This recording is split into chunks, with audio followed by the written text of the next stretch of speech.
তোমায় বুকে জড়িয়ে ধরে কত কষ্টে মানুষ করে, সেই বাবা মার দু চোখে জল কভু যেন না ঝরে।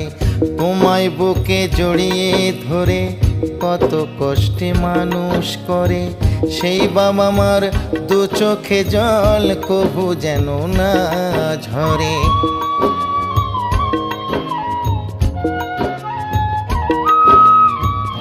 এই পৃথিবীর মাঝে আসা ওই বাবা মার জন্য, তাদের চরণ করলে এই পূজা জন্ম হবে ধন্য।